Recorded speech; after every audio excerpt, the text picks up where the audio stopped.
Dan il-programm se jitwassal lilkom bl-isbaħ xewqat Tejja Bet. Dejjem ilab b'mod responsabbli.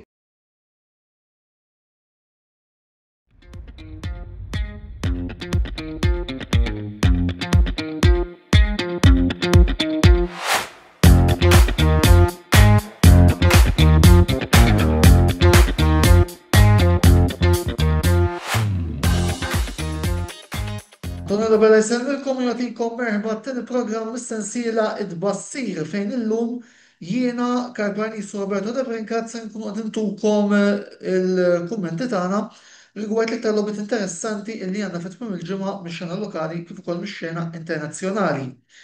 Kif qegħdin taraw jiena fuq l-isfond għandi it-Tony Benzina Stadium. Dan ifisser li jiena ser nkun qed inkellimkom fuq il-5 logħbiet illi ser ikollna fil-Tony Benzina Stadium f'tmim il-ġimgħa li ġej.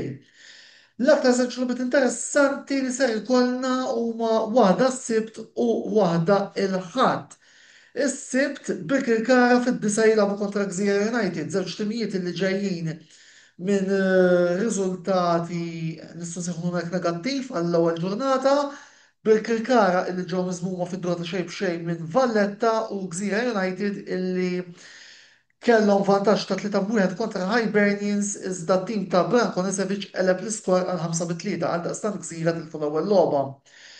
Il-pressjoni qiegħda fuq iż-żewġ timijiet għalkemm nemmen li ħadkun iktar fuq Birkirkara biex jirbħu dan il-konfront jekk ma jridux li jinqataw minn mat-timijiet l-oħra illi din ukoll jiġġieldu magħhom għall-menu għall-post fl-Ewropa. Il-professjoni tiegħi din il-logħba hija Birkirkara favoriti imma ma neskludix illi ikollna wkoll id-draw minn dan ir-riżultat għalkemm iktar nemmen illi 3 punti ser joħodhom it-tim ta' Stefano De Angelis. L-logħba oħra li xtaqt nitkellem fuqha hija dik bejn Zabbar St. Patrick u Hibernians li ħadd intlab il-ħadd fis-7 Esquire ukoll fit-Tony Benzina Stadium.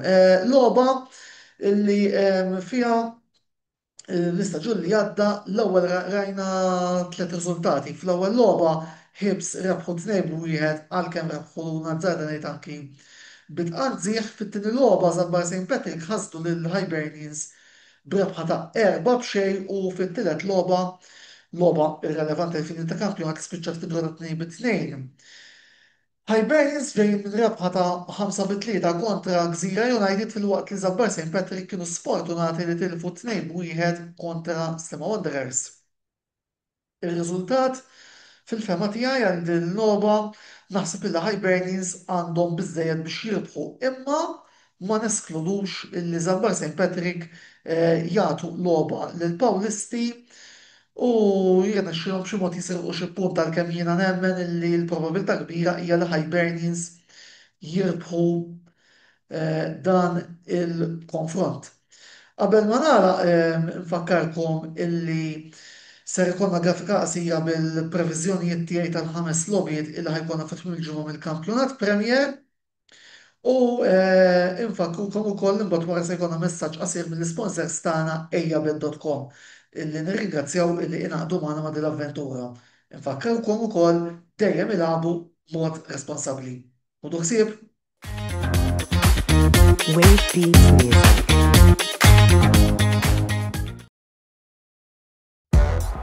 Ejjabet.com, l-għażla tal-Maltin, fejn tista' tilab u tirbaħ, ingħaqad, iddepożita, biċ-ċans li tirbaħ. Ejjabet.com, dejjem ilab b'mod responsabbli.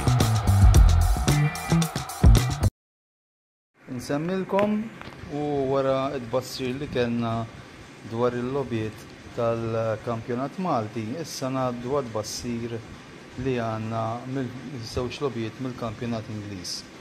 Fit-tmiem il-ġimgħa li għaddiet bħalma tafu tajjeb kellna l-ewwel ġurnata tal-kampjonat Ingliż. It-timijiet li kienu meqjusa bħala favoriti kollha rnexxielhom jiksbu rebħa apparti Chelsea. U issa għat-tieni ġurnata ta' tmiem il-ġimgħa għandna żewġ logħbiet mill-aktar interessanti fejn għandna Manchester City li jilqgħu f'darhom lil Tottenham Hotspurs. Dawn iż-żewġ timijiet rebħu l-ewwel logħba tagħhom tal-kampjonat u ovvjament issa jimmiraw li għattini logħba jibqgħu għaddejjin bl-istess ritmu. Fl-opinjoni tiegħi Manchester City huma l-favoriti f'din il-logħba u dan huwa konfermat mill-bets ta' Ejjabet fejn rebħa għal Manchester City qed tingħata 1.47, draw 4.80 u rebħa għal Tottenham Hotspurs qed tingħata 5.50. Hemm l-ebda dubju li Manchester City din is-sena jridu jpattu għal diżappunt li kellhom fl-istaġun li għadda. Għamlu kampanja akwisti naħseb li kienet ippjanata sew. Forsi l-iktar plejer minn dawk li xtraw s'issa li qed jispikka huwa Rangers, l-ex tal-Milan li anka skurja fl-ewwel logħba tiegħu fil-kampjonat Ingliż. Ovvjament Manchester City f'darhom huma tim diffiċli ħafna biex teleb. Tottenham Hotspurs għalkemm kellhom bidu pożittiv anke fil-wirja li taw fis-Super Cup kontra Paris Saint-Germain fejn fl-opinjoni tiegħi li tilfu t-tazza b'nuqqas ta' attenzjoni u rebħu l-ewwel logħba tal-kampjonat li ta' b'xejn. Xorta waħda għadhom team works in progress, għandhom coach ġdid, ukoll xtraw bosta players u naħseb li ħadkunx kemm xejn diffiċli għalihom biex jirnexxielhom jiksbu riżultat ġewwa l-Etihad Stadium. U kif qedtilkom l-odds huma dawk li huma. It-tieni logħba li se nkopru llum hija dik bejn Newcastle u Liverpool. Iċ-Champions Liverpool li bdew b'rebħa sofferta ta' 4-2 kontra Bournemouth ġewwa Anfield.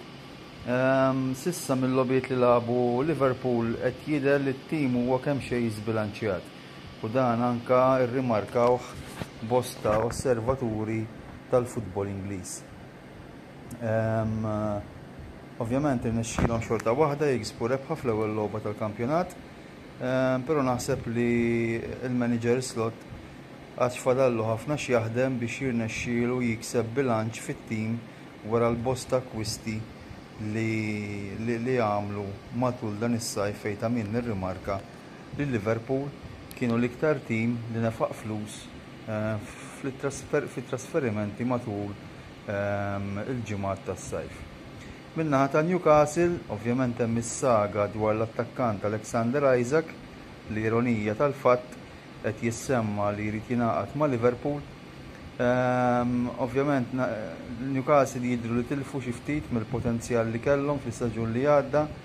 Għadhom ma xtrawx attakkant li jista' jieħu post Isak u dan qed jaffettwa fil-wirjiet tagħhom. U mhijiex sorpriża li l-odds ta' Ejjabet qed jagħtu lil Liverpool bħala favoriti. Fil-fatt Liverpool għandhom odd ta' 1.91, draw qiegħed immarkat 3.91 fil-waqt li rebħa għal Newcastle qiegħda mmarkata 3.45. Minkejja kollox jiena naħseb li din ħad tkun logħba bilanċjata.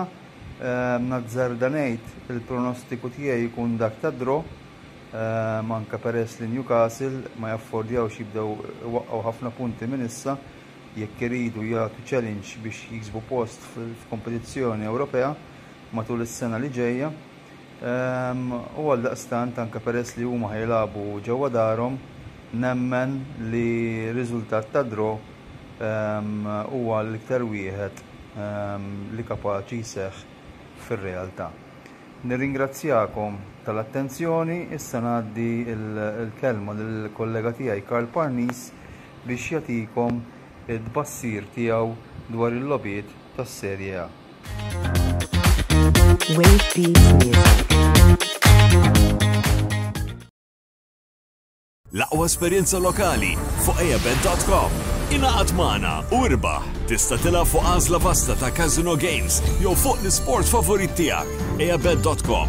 Dejjem ilgħab b'mod responsabbli. Signori e signori, buonasera, kif aħna ħabib? Karl Parnis mill-Kamra Sportiva mill-programm Tbassir li hu miġjub għalina bis-saħħa ta' ejjabet.com. Mela, Wara li bdejna bil-previżjonijiet tagħna tiegħi tal-ġimgħa l-oħra li kienu fuq rigward il-Kampjonat Malti, pjuttest kienu previżjonijiet qal għax ngħidilkom il-verità ħassejtni sorpriż, pereżempju bil-fatt kif ġew il-Ħamrun maħal tarxin. Għalhekk huwa sabiħ il-futbol għax huwa imprevedibbli. Biss, ngħaddu għall-programm tal-lum fejn ħanalizzaw 3 logħbiet.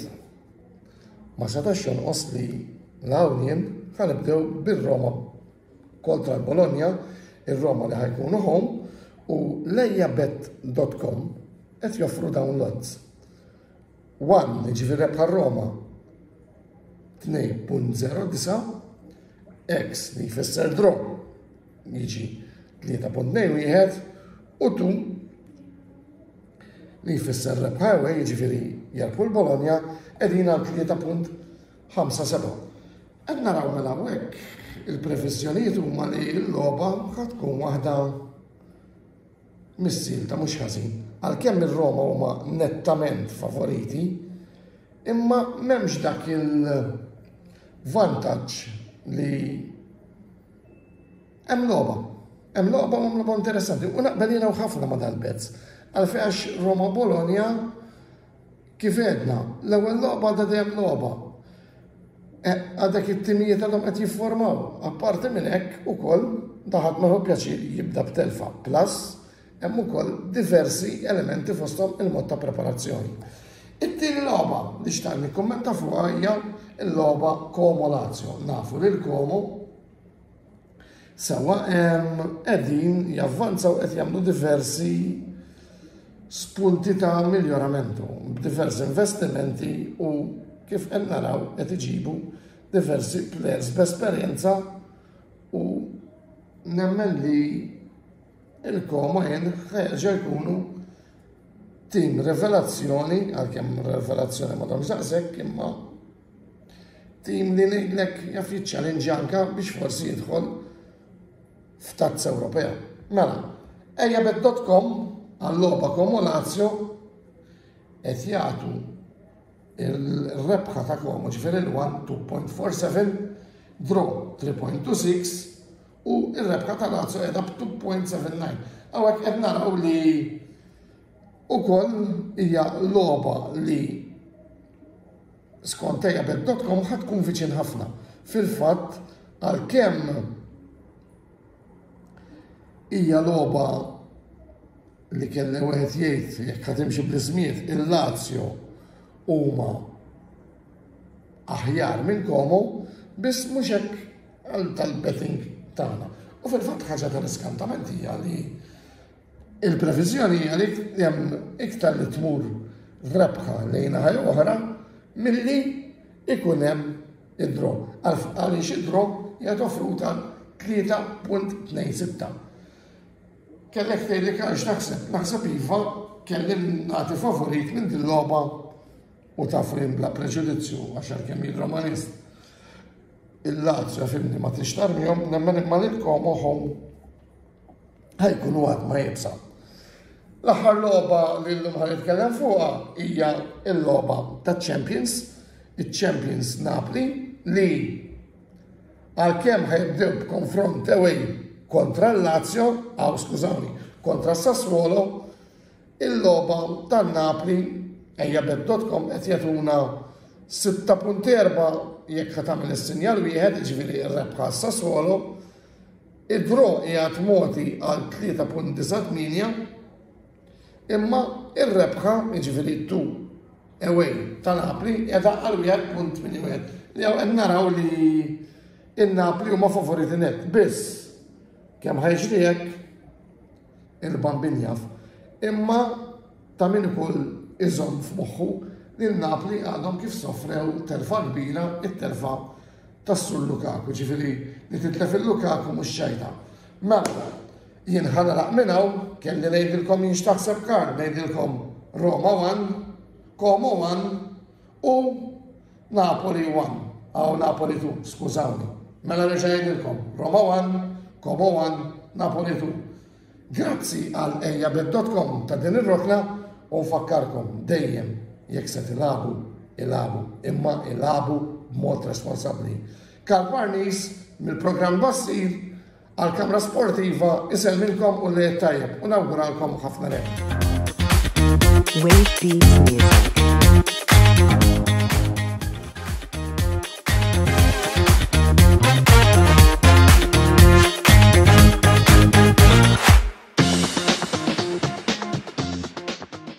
Dan il-programm ġie mwassal lilkom bl-isbaħ xewqat Tejjabet. Dejjem ilab b'mod responsabbli.